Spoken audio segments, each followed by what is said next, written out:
my life. Good morning, sun. How are you? Skies above. Good morning and welcome to Life at the Hortons. I'm Brittany. And I'm Peyton.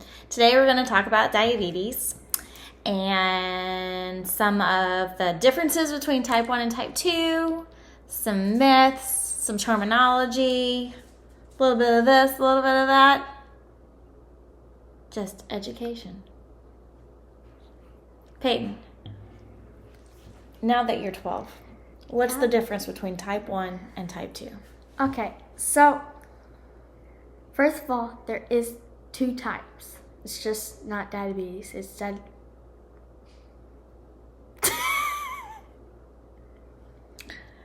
What was that? I don't know. Why did balloons go up? Oh. Anyways, so type 1, type 2. Okay, so there is two types. There is type 1 and type 2. Type 1 is where your pancreas is dead.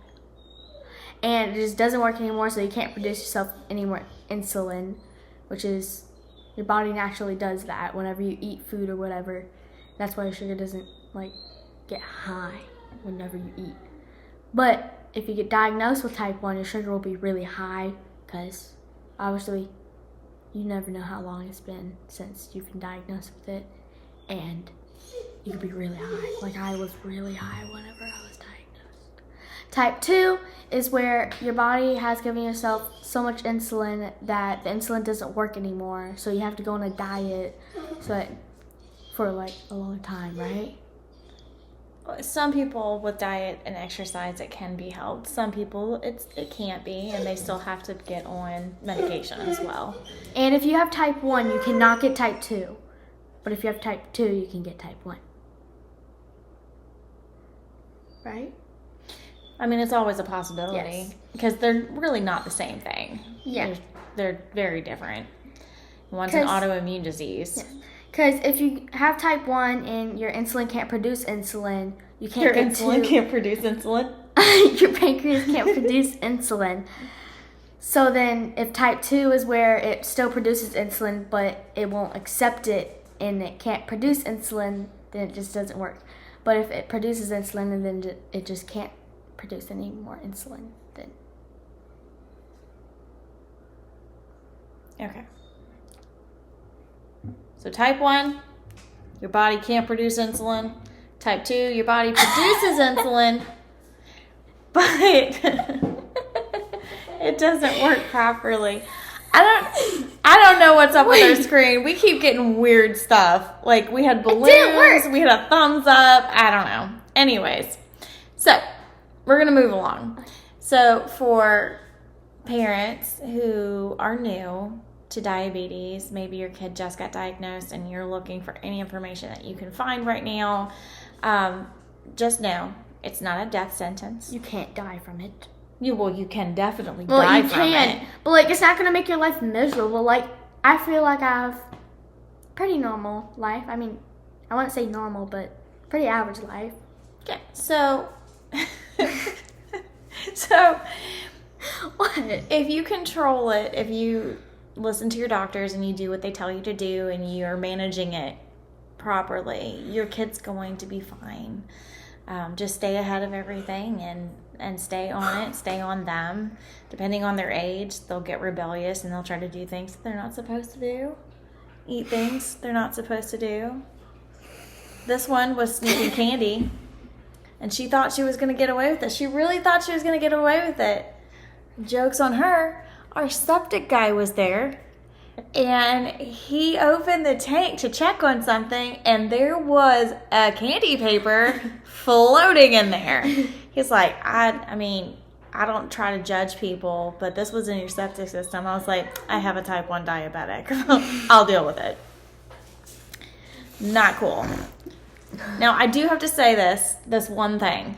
Though I'm not okay with her sneaking candy, she does give herself insulin when she eats something. She's not just eating. Well, that's because I don't want to get high. I know, but some people's kids will sneak candy and not get insulin, and their sugar's through the roof. Yeah. They end up in DKA, and they're back in the hospital. So, let's talk about manage DKA. it.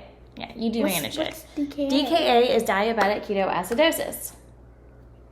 It's a lot of words. I know. That's why we just call it ketoacidosis. What's ketoacidosis? What's ketoacidosis? Thanks for asking. That's what I'm going to talk to you guys about. Okay, so for starters, when Peyton first got diagnosed, she was in DKA.